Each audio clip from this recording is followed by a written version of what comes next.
सोमवार की आरती के बाद मेरे मन में एक बहुत गंभीरता और बहुत मुस्कान लेकर के आया। शरीर का झूमना साक्षी भाव से दिखता रहा। चेहरा, सीना एक जैसे हवाओं को अनुभव कर रहा है और देह नृत्य कर रही है, और फिर पूरी देह ही उस नृत्य में सम्मिलित हो गई।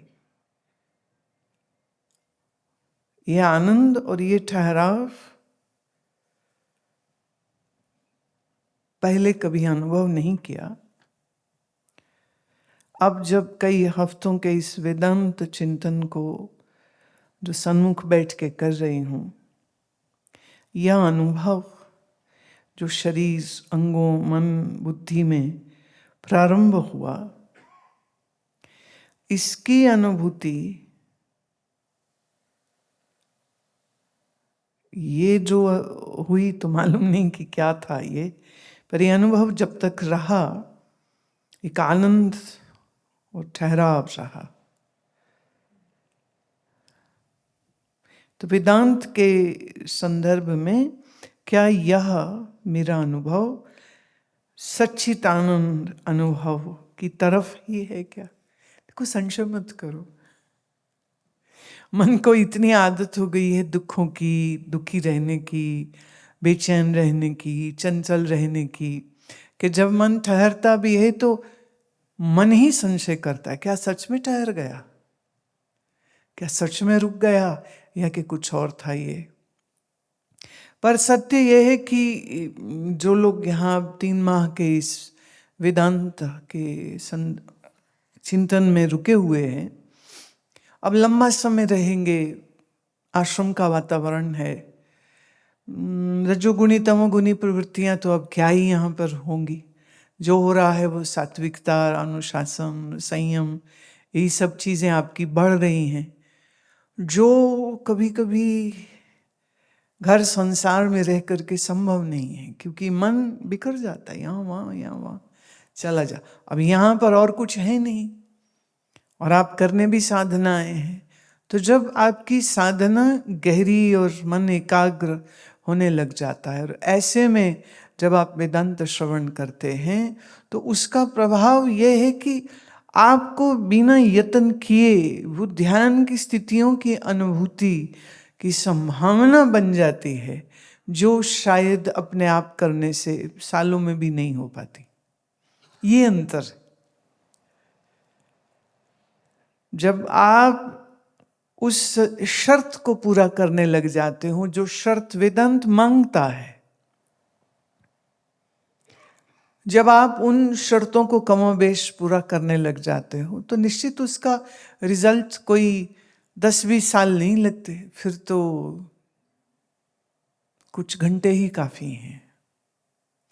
पर यह भी बात सत्य है कि जब इस तरह की अनुभूति मन में आएगी तो वो कुछ समय तक रहती है, और फिर धीरे धीरे मन वापस अपनी उसी चाल में आ जाता है। लेकिन ये जो बीच बीच में एक डुबकी लगेगी ना ध्यान की, ये जो डुबकी लगेगी कि जब मन पूरा ठहर जाता है, तो जो हम एक फंडामेंटल प्रिंसिपल आपको करा रहे हैं कि ठहरे हुए मन में सच्चिदानंद का प्रतिबिंब होता है तो सुख होता है। अब बाहर का कोई विषय नहीं, कोई एंटरटेनमेंट नहीं है, कोई मनोरंजन नहीं, आप सिर्फ कीर्तन सुन रहे हैं, पर कीर्तन सुनते सुनते हुए में मन इतना ठहरा तो आनंद का प्रतिबिंब तो बहुत गहरा हो ही जाएगा। जैसे चंद्रमा का प्रतिबिंब बेचैन पानी पर भी पड़ता तो है ही, मतलब जब बड़ी हवा चल रही, पानी हिल रहा हो, तो पानी का रंग जो है वो चांदनी हो ही तो जाता है, पर चंद्रमा पूरा नहीं दिखता। अब तू तो कनाडा के उस हिस्से में रहती है जहाँ एक समय ऐसा आता है कि सरोवर सब, नदियां सब जम जाती हैं, पर जब नदी तालाब ठहरे हुए होते और हवा नहीं चल रही होती और आकाश में बादल नहीं हो और चंद्रमा पूरा हो, तो उस चंद्रमा का उस ठहरी हुई झील में, लेक में एक पूरा सुंदर चांद तुम्हारे लिए जमीन पे जैसे उतर आता है। तो ध्यान के ठहराव में यही होता है, तुम हो आत्म स्वरूप से, तुम ही सच्चिदानंद हो, पर अपने सच्चिदानंद की अनुभूति की समझ जिस मन जिस बुद्धि से कर रहे हो वो बेचैन है। वहां हवाएं चल रही हैं चिंताओं की, कामनाओं की, इच्छाओं की। इसलिए प्रतिबिंब तो पड़ रहा है लेकिन आपको उसका कुछ विशेष लाभ नहीं हो पाता। पर जब मन ठहरता है पूरी तरह, अब वो कुछ मिनटों के लिए ठहर जाए तो कुछ मिनट के लिए आनंद आनंद आनंद हो जाएगा। अच्छा, मन बिखर गया लेकिन आपकी तो अनुभूति एक बार तो स्पष्ट हो गई ना कि तुम ही आनंद स्वरूप हो।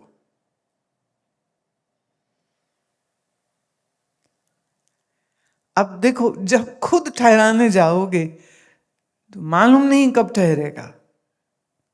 पर यहाँ इस समय पर इस आश्रम में रहते हुए जो जो साधना का, संयम का दौर चल रहा है, उस दौर में ये खिड़की सबके लिए खुल सकती है। वो क्या बोलते हैं ना, यहाँ सबको रहमत मिलती है, किसी को आज मिलती है, किसी को कल मिलती है। ये बख्शिश तो सबको मिलेगी।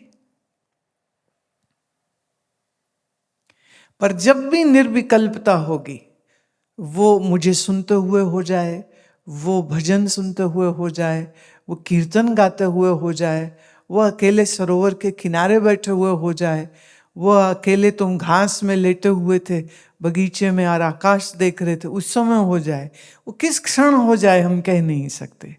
पर जिस क्षण भी वो ठहराव आया, जहां मन ठहरा तहां वो आनंद प्रकट हो जाता है।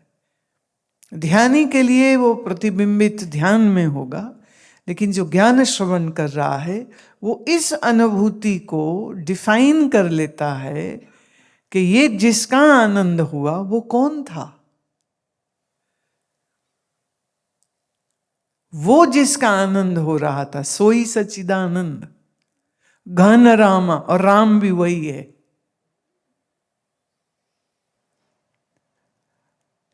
पर उसकी स्पष्टता कहाँ होती है? तो आत्म अनुभव सुख सुप्रकाश, वह आत्म अनुभव से स्पष्ट होगा। तब भव मूल भेद ब्रह्म नासा। अभी एक सिंपल लाइन में उन्होंने वेदांत की इतनी प्रक्रियाएं दे दी हैं, बट अनफॉर्चुनेटली जो रामायण पढ़ते हैं वो बिल्कुल नहीं समझ पाते कि वो कह क्या रहे। इस भव सागर का मूल है भेद और भ्रम, और वो भेद और भ्रम बिना वेदांत श्रवण के जाएगा नहीं। और भेद भ्रम जाएगा तो मूल नाश हो गया।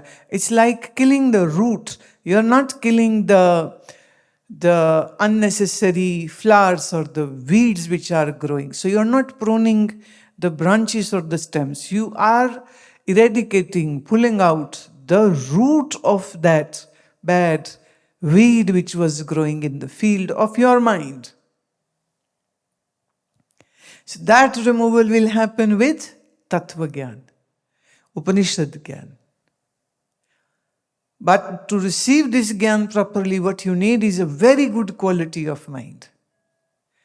Calm, collected, silence, integrated, without any delusion, distraction, or any disturbance. So when you have that quality, now how? For that you need to do sadhana. You are here in ashram, sadhana is happening. So the 2 into 2 4s are happening. So for all those who are participant of this 3-month program, I would say are the luckiest and the fortunate of all, because these 3 months can really transform and change you. If you work the way I am asking you to work. पर जितनी मेहनत, जितनी एकाग्रता की आवश्यकता है वो तो बनानी पड़ेगी। और दुनिया के जितने भी बोझ जो दिमाग में उठाए हैं, इसने मुझे दुख दिया, इसने मुझे कष्ट दिया, इसने मुझे बड़ा उस समय पर मज़ा दिया, है ना, ये तो मेरा दुश्मन है, ये तो मेरा दोस्त है, ये जितनी बकवास है ना दुनिया की, ये मन पे बोझ बनी रहती है। तो मन के अंदर वो ज्ञान का कमल खिल ही नहीं पाता है।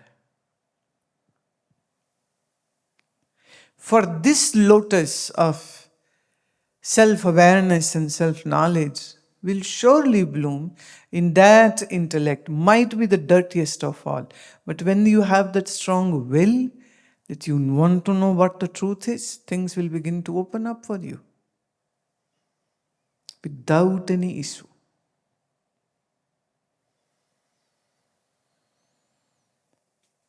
तो सहज भी है ये मार्ग और मुश्किल भी है ये मार्ग। अकेले बैठ करके करने लगोगे तो बहुत मुश्किल है,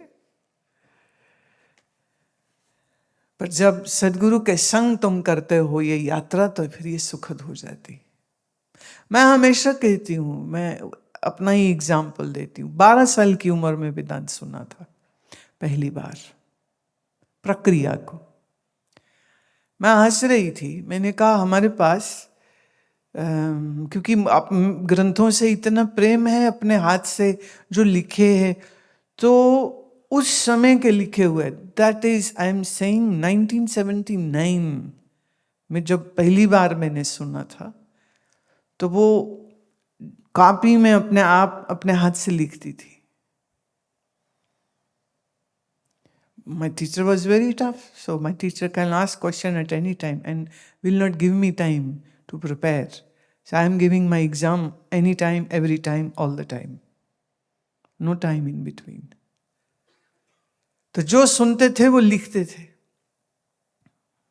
तो मैं अपनी लाइब्रेरी देख रही थी, तो मेरी लाइब्रेरी में वो डायरी, वो कॉपियां अभी तक पड़ी हुई। It's unbelievable. 1979, right? Body is born in 66. That's sometime in early, I think so, it was winter in this Jan or Feb should be the month. उन्होंने सिखाया था कि जब भी कुछ लिखो तो उससे डेट, महीना, साल जरूर लिखो. So all my articles have those dates, on what date, which month it was written. तो जब आप श्रवण करते हो, तो आप 13 साल की उम्र में अगर सब समझ आ गई, तो आप लोग तो 13 मल्टीप्लाइड बाई 4 या 5 हो, आयु की दृष्टि से अगर मैं देखूं। और 13 वो उम्र है जब लिखना शुरू किया, श्रवण उससे भी पहले किया। तो सरल है, इसलिए मैं नहीं कहूंगी कि ये मुश्किल है। हाँ, निर्भर ये करता है कि आपका टीचर कैसा है। तो हमारा टीचर जो उस समय थे, वो संत बहुत जबरदस्त, बहुत इनोवेटिव तरीके से हमको सिखाते थे। हम लोग खेलते खेलते में, you know the best part, हम लोगों की उम्र देख के ना, वो क्या बोलेंगे, जो फिल्मी गाने होते हैं ना, तो फिल्मी गाने तो रेडियो में बजते रहते थे, और तब टेप रिकॉर्डर्स वगैरह तो थे ही नहीं कुछ भी। तो वो गानों को अर्थ धर्म की ओर ले जाते थे। तो गाना वही है, एक आदमी सुन रहा है उसको दुनियावी अर्थ में, हम लोग उसको सुनते थे परमार्थ के अर्थ में। अब ये बड़ी खास बात थी। मतलब मैं नहीं समझती हूँ कि मैंने आज तक किसी ऐसे संत को देखा हो, मैंने किसी स्वामी जी को देखा हो जो हिंदी फिल्म के गानों को भजन की तरह ट्रीट कर दे। एक एग्जाम्पल देती हूँ, बाबी फिल्म आई थी, तो उसका गाना बड़ा प्रसिद्ध हुआ, और उन्होंने उस गाने का अर्थ किया यूं। गाना था, हम तुम एक कमरे में बंद हो, राइट? तो उन्होंने कहा, हम माने जीव, तुम माने परमात्मा, कमरा है मन का। तो हम तुम एक कमरे में बंद, माने हम और तुम, मतलब जीव और ईश्वर जो है सो एक हो गए। कैसे? ध्यान से। और चाबी खो जाए।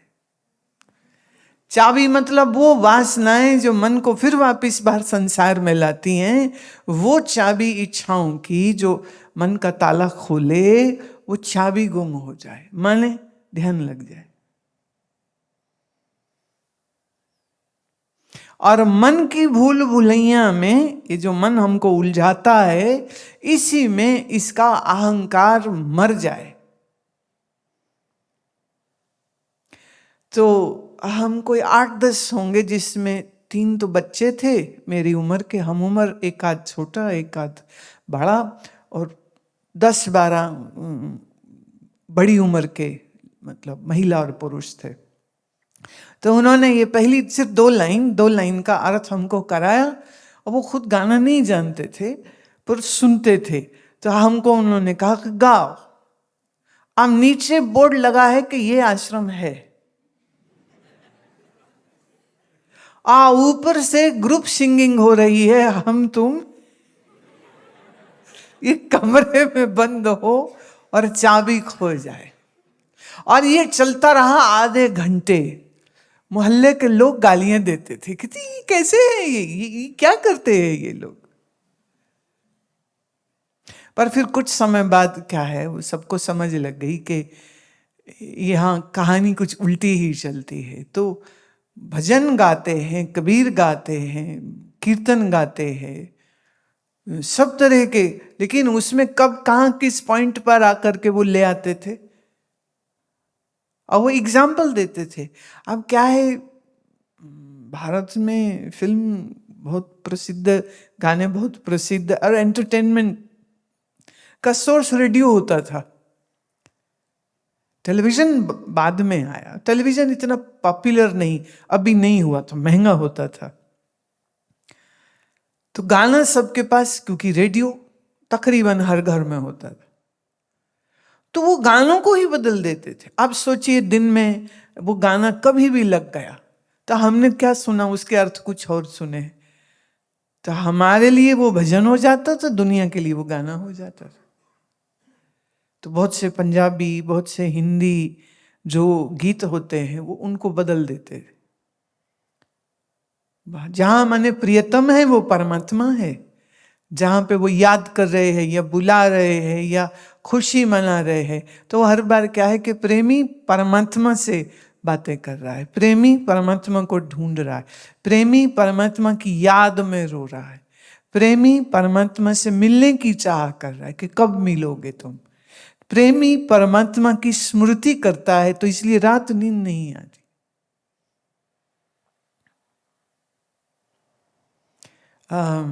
अभी तो गुरदासपुर से बहुत सारे आए हैं ना लोग, पंजाब से, तो तुम्हें मालूम होगा ये गीत था एक,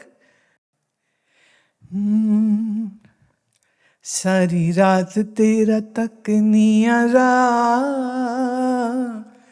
तारे तो पुछ चन वे,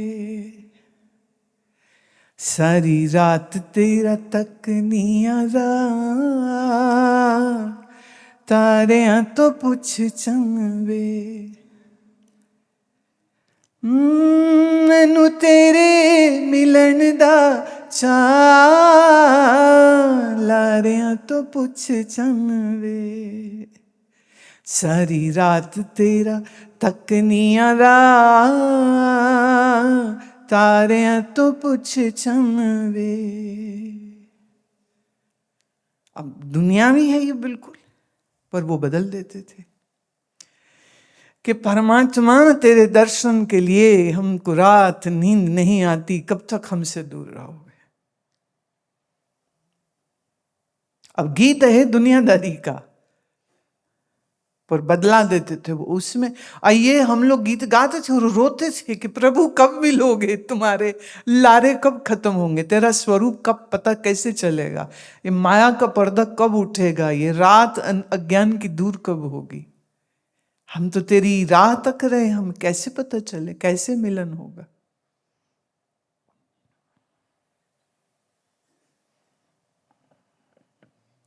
तो हमारे जो संतों की जो काव्य है, संतों के जो गीत हैं, भजन हैं, बोल हैं, दोहे, चौपाइयाँ हैं, वो रोजमर्रा का जो जीवन होता था वो उसी का एग्जाम्पल बना करके और उसी को वो लगा देते थे धर्म में।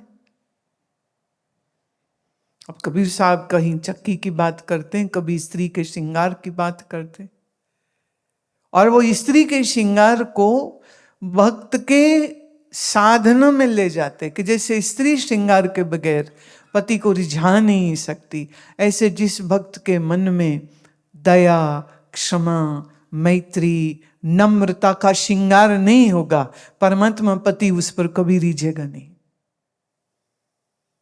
जैसे स्त्री स्वयं को तैयार करती है कि मेरे पति को मैं लुभा जाऊं, तो भक्त को अपने मन को तैयार करना है कि ईश्वर की कृपा के वो योग्य हो सके, उसकी पात्रता उसके अंदर बन सके। तो एग्जाम्पल तो दुनिया की ले रहे हैं, बात वो धर्म की कर रहे हैं। इसलिए जब हम संयम, नियम, अनुशासन और तपस्या के साथ, तितिक्षा के साथ जब जीवन को बिताएंगे ना, तो ऐसे अनुभव सहजता से आ जाएंगे, लाने नहीं पड़ते हैं, आ ही जाएं। जब आए तब उसमें संशय ना करें, तब दोनों हाथ जोड़ करके धन्यवाद देना चाहिए कि ईश्वर आपकी कितनी कृपा है। इसीलिए कभी कभी जो काम सालों अकेले साधना करके नहीं मिलता है, वो सदगुरु के शरण में, आश्रय में रह करके जल्दी हो जाता है। Because the environment becomes very conducive for that. So there can be an environment which can bring disturbance in your mind, and then there can be an environment which brings peace and integrity and discipline in your life, and it makes you more introspective, makes you more meditative, makes you more closer to practicing yogi than to just listening about yoga. So in true spirit you become a true seeker. So when you are a true seeker, of course, the results are going to be there. So don't doubt it. आगे आगे देखिए होता है क्या। इब्तदाई इश्क है, रोता है क्या। आगे आगे देखिए होता है क्या। ये बड़ा मस्त है, ये प्रभु का मार्ग बहुत बहुत, क्या बोलूं, चमत्कारी मार्ग है। इतना अद्भुत है कि तुम्हारी सोच से भी ज्यादा बड़ा आश्चर्य वो तुमको दे सकता है, और बंदा सोचता ही रह जाता है, अरे ये क्या हुआ मेरे साथ, ये क्या हुआ मेरे साथ।